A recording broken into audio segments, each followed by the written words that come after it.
hastily shouted Goran. Boom! An explosion rang out before Goran could say his name. People could feel the earth shaking.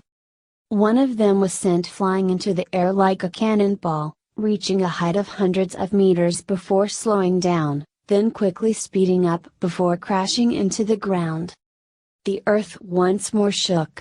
A crater had been smashed into the ground by him, and at the center, that person was like a green onion, half his body planted in the ground, leaving only his 2 legs above ground.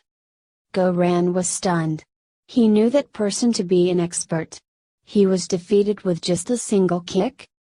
Practically no one had seen Longchenpa preparing to move. By the time they did, he had already kicked that person flying. Then without even blinking, Longchenpa immediately continued on his way. That manner was as if he had just randomly kicked away a stone on his path. As expected, there really were all sorts of people here.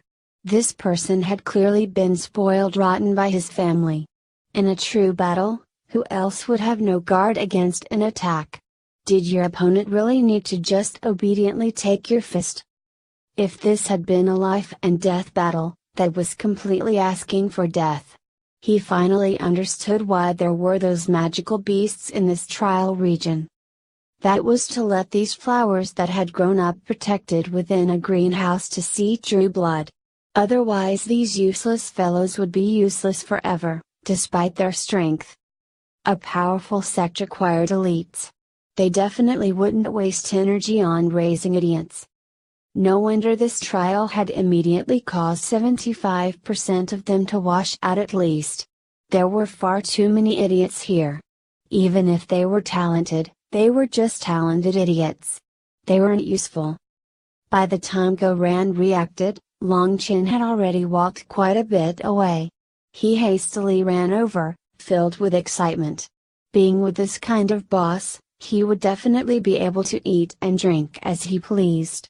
He had definitely made the right decision back then. He was admiring his own eyesight more and more.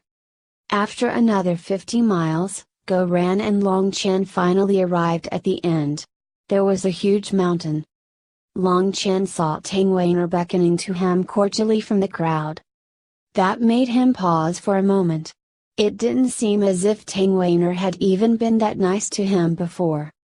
But then he saw the King Yu was beside her and he immediately understood.